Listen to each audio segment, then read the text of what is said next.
right, ladies and gentlemen, welcome back to the Passive Cash Flow Podcast. I'm your host, Aaron Fragnito, and we have an interesting guest here today.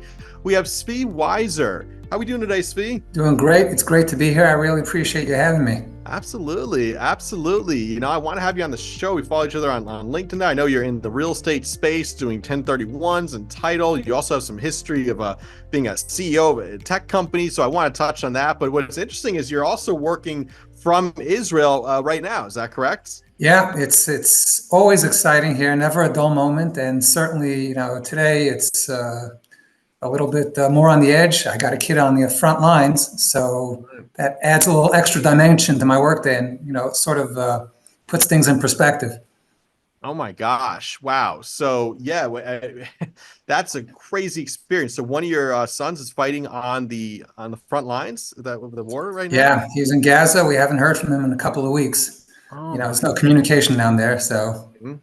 Wow. Oh my gosh, that is scary. Well, definitely. In our prayers here for your son, and I definitely I can't even imagine how scary that is as a father, of course, myself. But but talk to me a little about your experience moving there a few years ago, many years ago, right? And working from Israel as well. And but yeah, I mean, since it's a really relative topic right now, give us a little background there. So I was always a little bit of an adventurer, and I was in law school. It didn't really speak to me, and you had to work during summers. And somehow, I don't know how this happened. I was looking for a law job in the summer, and I ended up in an investment bank in Tel Aviv, first American investment bank that was doing high-tech companies in Tel Aviv. And after about 10 minutes, I said, "This is where I want to be. This is what I want to do for the rest of my life, wherever it is." I mean, high-tech we're talking about 1994, and it was really exciting back then. The internet was just brand new. Netscape was coming out, and these were heady times in Israel. You know, we've been a startup country from day one, and there was lots of stuff going on, and it was like totally new, so dynamic and fluid. And, you know, just the Israeli mentality of, they didn't really know what they were doing back then either, but they were just they were creating, and they were producing companies. And just to be able to visit these companies and get a taste of what's going on was something that I said, this is it. This is what I've been looking for. Yeah. Wow, that's beautiful. And that was many years ago there as well. And and you're have you been working there previous to that as well, or did you grow up in Israel also? No, I actually never dreamt of living in Israel. I just ended up there, and it just, you know, it spoke to me, less so my wife, but she came along for the ride. Hi. So, I mean, I ended up going back and finishing law school, and I did an MBA as well. And after law school, we just packed our bags and moved here. And wow. It's been, yeah. Have there been more harrowing times than now living in Israel? Do you feel like it's even more crazy now than it was 25 years ago? So, you know, we came here as Americans. Americans are not made of the stuff that the Israelis are. So yeah. In the beginning, you know, when Saddam Hussein, we were waiting for chemical missiles to come over from Saddam, from Iraq. That was pretty scary. Yeah. You know, the waves of terrorism we had was scary, but you get used to that stuff. And, you know, it becomes a part of life. Oh my gosh. Where were you when Hamas invaded Israel more recently? So I was in Jerusalem. Are you talking about 50, 60 miles away? And, you know, as Sabbath observers, we had no idea what was going on. We were praying in synagogue, and suddenly we heard an air raid siren, looked out the window, and we saw the Iron Dome bring down a rocket. Whoa. And after that, there were rumors that Hamas had actually broken in and taken over some of the towns, and nobody knew what was going on. And it was, you know, until the end of the Sabbath, and we heard what was going on. Even then, people thought 100 people were killed, 200 people were killed, and the numbers were just going up. Yeah. Oh my gosh, that's scary. Oh my God. And at that point, did your son decide to join the military? Or was he already in the military? He was in officer school at the time, and his school was the first ones that were in the kibbutzim next to Gaza. So he was in there not knowing what he's doing, facing terrorists, and, you know, it was surreal. This is not stuff that they were prepared for. Right. So, you know, he was walking over dead bodies of his friends, as he's chasing terrorists and, trying to free people from their homes. Mm-hmm. Mm-hmm. My gosh. Wow, that is a crazy, sad story. I'm sorry to hear all that is going on, and definitely complicated. It's so well. Actually, it's not that complicated. It's messed up. It's completely messed up, and it's terrorism, and it's got to be stopped. So, yep, I'm definitely praying for the Israelis there, and praying for the forces, and Thank yeah, you. I mean, it's frustrating, world we live in, but hey, who knows? Maybe this will result in some type of peace down the road, and also somewhat of a further agreement. I know it seems optimistic, and You know unrealistic. what? It's logical. So Yeah. as much as it's optimistic and it's hard to believe this is the Middle East, things don't work by logic. But Mm-hmm. logically speaking, it should work.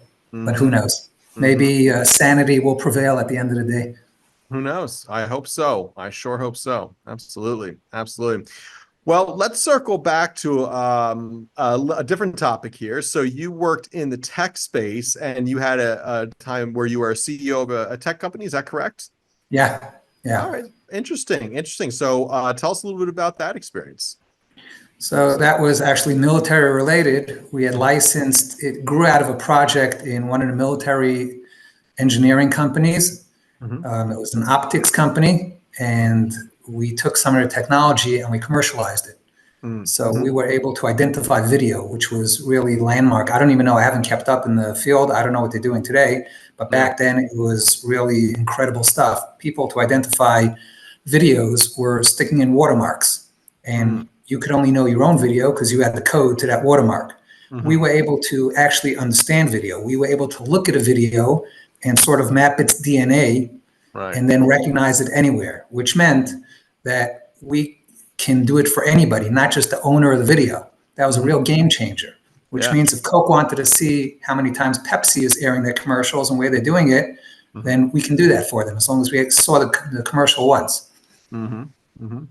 Interesting. Okay. Wow. And how many years did you do that for? Unfortunately, we ran into the bubble in 2001 and our funding was pulled and it just fell apart. Mm-hmm. But we had a nice run, and it just the way the funding was structured, the whole thing collapsed. Okay. At People's Capital Group, we help you invest in real estate. Build your wealth by owning professionally managed apartment buildings in the northern New Jersey market. We want to show you how owning real estate is attainable, even for the busy professionals that don't have the time or experience investing in real estate. Now, we only work with select people who are serious about building wealth. So find out if you qualify at peoplescapitalgroup.com. Interesting. And well, that's a tough ending there. But you also worked in Wall Street, correct? I did. That was before high tech, sort of Okay. looking at high tech from the outside. Yeah. But then I got to get to be, it was like I said, I don't like looking at things from the outside. I like looking at it from the inside. Right. So Right. I actually worked for the first investment bank that came to Israel and was doing IPOs for Israeli high tech companies on NASDAQ. Interesting. Okay. And now you work with Riverside Abstract, right? That's right. Yeah. Interesting. And We're, what's your specialty there? so Riverside is a real estate services company. We got four companies. We have the title company, which is Abstract. We Mhm. have cost segregation, which is Riverside Tax. We have Riverside 1031, and the baby of the group, which I'm with, which is Riverside Filings, where we do entity formation and state filings. Ah, okay. So how would someone use your services with that? So people think LLCs are, simple. You just form them and they go away and everything's great. And now you get busy with your business. But unfortunately, it's not like that. And it's terribly misunderstood. People don't form the right entities and then they pay for it down the line. Worse, or more criminal than that is the fact that they don't do the proper procedures. Now, LLC is a tremendous gift that the government gives us. It Mm, lets us keep our businesses in little boxes away from us and away from each other. right. But you got to do those little things right. You got to do the formalities and technicalities. Hmm. People are not following those technicalities. You'd be surprised. We spend a lot of time just clearing up messes because people have not filed or not in good standing. I mean, you think about it, if somebody didn't pay his $50 annual report Right. and somebody breaks a contract with him and that contract was signed during the time that his company was not in good standing, then he cannot enforce that contract in court. Wow. And you talk about real estate. We've had some crazy stories. We've had stories where, typically for an LLC, when you go into a real estate deal, people that have a lot of companies, have a lot of real estate, they'll just name it a generic name based on the address. So we had one guy who had formed an LLC for, let's call it 110 Main Street. Yeah. Years ago. He held the property for 10 years and it was time to sell. We were representing the buyer because he needed title insurance. And we needed the documents from him that he was of his LLC. He had not paid his annual dues and he had lost the name of his LLC. And it turns out that the buyer, when he formed the LLC, he took the name of the seller. So now he owns the LLC that's the title holder to this piece of property. Wow. Oh my gosh. So does the buyer legally own the property then? Well, he would have loved to have walked away and said, thanks, it's been great doing business with you. But it took a long time, but we unraveled the whole thing and we managed to straighten it out. Okay. Good. Oh my gosh. Wow. That's one way to steal a property, huh? Yeah, it didn't work. Yeah. Well, maybe because, it wouldn't. It doesn't make sense. Absolutely. Yeah, it is a wild experience. And then have you have much experience in the 1031 space at all? So, yeah, I did. I probably spent about close to 2 years in the 1031 space. That was exciting because, those were the good years in real estate. Right. Where I guess the deal volume was a lot higher than it is today. Right. And we were actually quite big. We were processing, I would say, 20 to 30 deals a day. Whoa. Okay. Nice. Wow. Yeah. That's a lot of 1031s. Whoa. Yeah. That's a lot of capital to be held as well. That's a lot of capital being held as well. That's where the money is, and the capital being held. Our fees were not that high, but we were holding on to money. We were doing, we did $1 billion deal. So right. Think about that. When you hold that 1031 capital, are you allowed to go and invest it in things as the 1031? No, we cannot. No. We cannot, but you can keep it in the bank and it can collect interest and overhead fees from the bank. So right. That's interesting. Okay. Well, that's a interesting way. I always in 1031s they charge so little money, and I always understood they made the money off the principal, being moved through the bank and through their sources there. And these days, with a high interest savings account, boy, you have $1 billion, earn 5.5%. Yeah, so that was sort of the paradox of it. We were making nice money when there was 0% interest, right? And we were really excited when the interest rates went up. Until we weren't holding that much money in the bank anymore. Yeah. Now you end up probably making less money overall, right? Even with rates where they are. At the end of the day, I wasn't in charge of the bookkeeping. We were just processing those 1031s. Right, evens out. Absolutely. So that's interesting. So now Riverside, it's a big company. I know they have so many different branches. So now they're helping with not just the title, the 1031s and the cost seg, but now the actual forming the LLCs. Do you guys also draft operating agreements? Do you work on that into the business? That's up and coming. We're working on that right now. Yeah. Okay. It's how do we work? How did Riverside filing start? We were doing title and people would reach out to us and say, okay, can you form the entities for me? Right. So we did this for a couple of years until the volume became pretty high. And then we said, you know what? We got enough people working on this. Let's get some sales going and offer it to other people. Yeah, exactly. And then the next stage of that is people turn to us and say, can you draft me an operating agreement? Sure. So it's like everything we do. You can get one online, but it's probably not worth the paper that it's printed on. And again, because we understand LLCs, a bad operating agreement. Now, again, you need an operating agreement for a lot of reasons. But when you have a single member LLC and you have an operating agreement that you pulled off the internet that doesn't make a lot of sense, your LLC is not going to be worth anything, and you will be held personally responsible. Yeah. So, yeah, even a single member LLC really has its limitations as well. It's really more just a pass-through entity at that point. Yeah. At People's Capital Group, we help you invest in real estate. Build your wealth by owning professionally managed apartment buildings in the northern New Jersey market. We want to show you how owning real estate is attainable, even for the busy professionals that don't have the time or experience investing in real estate. Now, we only work with select people who are serious about building wealth. So find out if you qualify at peoplescapitalgroup.com. Right. And you got to operate as a real LLC, which means a real operating agreement, just to show that it's not you, or else they'll just pierce the corporate veil and you'll be on the hook. Right. And that's the first thing the lawyer will ask for when there's a Yeah. lawsuit. They'll say, let's see your operating agreement. And Yeah. he's pretty sure he'll find problems. Yeah. You guys also file the EIN for owners as well? We do EINs, we do annual reports. I think the biggest part of our business and why people turn to us is not because we just file things for them. First of all, they consult with us. We have expertise in how to set up things. Not that we'll ever take responsibility for that. They got attorneys and lawyers for that, but at least we'll let them know what they should be talking to their attorneys and lawyers about. Right. But that real value that we give is we have people with portfolios, hundreds of LLCs that need to be watched so they don't fall out of good standing and everything's straight, so they don't have problems when they want to do a refinance or they want to sell the property and then they see that the documents are not in good shape. Right. Makes sense. A lot of moving pieces for us landlords, a lot of LLCs to file every single year. And for our listeners, so that every single year you get that invoice from the state. If you haven't gotten yours in years, the state probably has an old mailing address for you and you're just not getting the notice, right? Does that happen a lot where people just aren't getting the notices and then don't pay?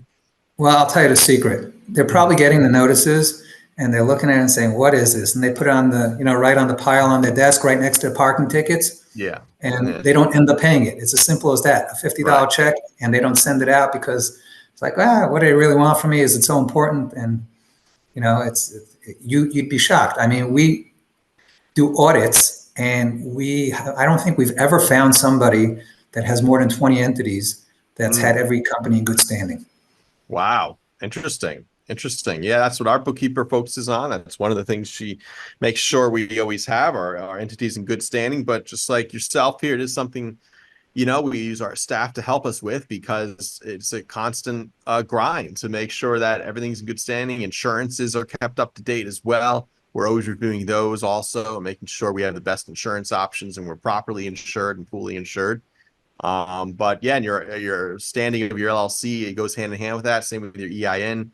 You need to make sure that's up to date and accurate. And your mailing addresses, and when we change offices, we have to change addresses for all of our 30 plus LLCs. That's a process. And that's interesting. Okay. Well, we're happy to do a free audit for you guys and see what's really going on. You did pass the 20 LLC limit, so. Okay. Interesting. So if you have over 20 LLCs, you offer a free audit. Is that right? We offer a free audit for anybody, but it's when you have over 20 that you really need it. So. Okay. It's not the CEO taking care of this stuff, and it's not high in anybody's totem pole. Yeah. Really, as a salesman, my job is really to educate people, make them understand that this is important. Right. And they're probably not handling it right. They'll give it to a secretary, and the secretary, it's not important to her. It's just, she's got bigger fish to fry. It's important to nobody. Yeah. And it's got to be important. It's a little thing. One of the things we do is you got 20 LLCs rather than get 20 of these things from different states. We deal with a lot of people that have multi-state operations. They'll come in different flavors, different sizes, different prices, and that sort of throws everybody for a loop. That's right. Yeah, that's confusing. Yeah, shopping around as a landlord, there's so many different options, so many different service providers. Who do I pay? Who do I need? To run my business the right way. What's important? What's unimportant? So, yep, I can see how that $50 notice gets thrown in the trash. It does look like a very generic, like legal notice that should be thrown in the trash. Kind of. It doesn't seem when you get the invoice, it doesn't look like a normal invoice. So yeah, it is kind of complicated. Yeah. I'll tell you something scary that I saw for the first time a couple of weeks ago. One of our clients actually sent us one of these notices and said, didn't I just pay this? Or didn't you pay it for me? Or we just formed the entity? Why am I getting this? And we realized that it was a bogus notice. Whoa. Oh my gosh. Now the scammers are out there trying to get your $50 out of you. These scammers, they don't take a day off. I'll tell you, not a day off. That's terrible. Well, Tzvi, I really enjoyed speaking with you here. How can people get in touch with you? Well, one more thing I want to add, because this is Sure. probably the hottest thing in LLCs today, Hmm. the Corporate Transparency Act. Now, Okay. LLCs were a haven for, misdeeds and hidden money, laundered money, drug money, Sure. terrorist money. Yeah. And the federal government, as much as you can play around with the LLCs to make them anonymous and do all kinds of things to protect yourself with multiple layers, the federal government said that's all fine and dandy as far as the state is concerned, because they're just really interested in the revenue anyway from this business. Right. But we want to know what's going on. So any LLC will have to file. It doesn't make a difference if you're anonymous or not. You'll have everybody who has a substantial interest, which is all the officers, Hmm. and anybody has a 25% interest will have to file with the IRS. It's called Yeah. a beneficial ownership information filing, and that's coming up January 1st, which is Hmm. a game changer. Hmm. So people need to get ready for that, and that's something we'll be handling as well. Right. So just to reiterate, so anyone that owns 25% or more of an LLC, and I think it's 50 employees or less, is that right? It's for the smaller. Right. It's bigger businesses. They got their eyes on. There's no monkey business going on there. It's the smaller operations that they're worried about. I think it's 20 employees, but Okay. I don't remember offhand. Right. So for 20 employees or something like that, yeah, you have to file And with I them. think it's some revenue, minimum revenue also. I forget exactly what the number is, Yeah. but you got to show you have an operation. There's 23 exemptions, actually. That's only Hmm. one of them. But, Okay. it's companies that are on the radar screen anyway that don't have to file. Right, right, right. And then so it's the anyone with 25% or more, it's your social security number, your address, your full name. What else do they need to know? That's really it. Yeah. They just And want to then know who they're dealing with. for the dealing, okay. And you have to file that every single year. No, you file it once unless there's a change. Okay. Any And then change, you got to file as well. And the and penalties are very stiff. right. It's not, we look at it as like LLCs, how people don't take it seriously. Yeah. This stuff is serious business. I mean, the Yeah. penalties are $500 a day and 2 years imprisonment. So Yeah. Yeah. That's not government overreach or anything like that. Yeah. Interesting. Okay. So you have to do this. And what's the fee they charge you for filing your own information with the government? that's free. There's no It's charge for free. that. Oh, it's free. Oh my gosh. We don't have to pay the government to file our information with them, with this mandatory That's if requirement. you do it through the government. If you do it through us, you got to pay a fee. If you do it, then it's right. Well, of course, man. Hey, we're all running a business here. Absolutely. Yeah, You got to pay your taxes to the government, right? So there you go. that's You right. got to put food on your plate to pay your taxes to the We're trying government. to get that revenue minimum so we don't have to file the CTA. That's what we're after. Oh, very good. Very good. Okay, there you go. Yeah, well, I don't I did hear about this law. I was just reading up about it actually yesterday. It's funny you bring it up. Yeah, it's kind of scary. It kind of defeats the purpose of an LLC in a lot of ways, but it's not surprising at all. And of course, the government wants the tentacles and more of what we're doing. That's what they always want to do, and that's why America was created over 250 years ago, for a government founded by the people for the people. But we have completely forgotten that, my friends. That's a pipe dream at this point. So anyway, that's a whole different podcast episode. We don't really have time for that right now. But but anyway, how can people get in touch with you to learn more? They can go to my LinkedIn page. They can go to our website, riversidefilings.com, Mm-hmm. and we're there. We're out there waiting for them. Excellent, excellent. All right, Tzvi. Well, it's really nice talking with you here. That new change in government, unfortunately, is a pain in the neck, but I'm glad there are service providers like your group to help with that and guide people in this process too. Because if you don't file this information with the government and give them all this information they're looking for, they can fine you into oblivion, sounds like, and put you out of business. So yeah, that's interesting. That's an interesting new law that the federal government will be enforcing. It's too bad, but it is what it is. And hey, all we can do is vote, right? That's right. Well, the problem is that the states are filing, after the government. They're in the same game now. New York State is starting this, Right, and right. if it's the federal government, the LLCs are still safe because this database from the federal government is not public. But Okay. once the states do it, Mm-hmm. then any anonymity is done. Mm, So of interesting. course, New York is going to lead the charge. California will probably be next, and then Yeah. all the other states. Well, yeah. Okay. Well, there goes that advantage to LLCs, right? I guess the idea is that way, if they don't like what you're doing or they don't like what you're writing on social media or who you're voting for, they can kind of stop your business, I guess, at that point, right? And they know who you are. They know who you are. They know where you live. They know your social security number, so don't think the wrong thing, buddy, or vote for the wrong guy is the message. We get it. Unless he's going to win, right? If he wins, it's okay. If he loses, you're screwed. They're gonna kill him. They won't let him win. Anyway, that's a whole different podcast. Okay. All right, Spy. Well, very good chatting with you here. Thank you, Aaron. It was a pleasure. Absolutely. Absolutely. Now you got me all in a bad mood with this government overreach, but it's all right. It's all right. We're going to move onward and upward.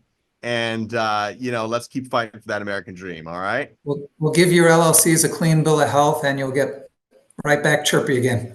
All right. Now we're talking. I can make more money and pay my taxes. That's right. All right. Can't wait. All right, my friend. Well, have a good day. Thanks for coming on the Passive Cash Flow Podcast. I really appreciate it. Thank you, Aaron. Thank you very much.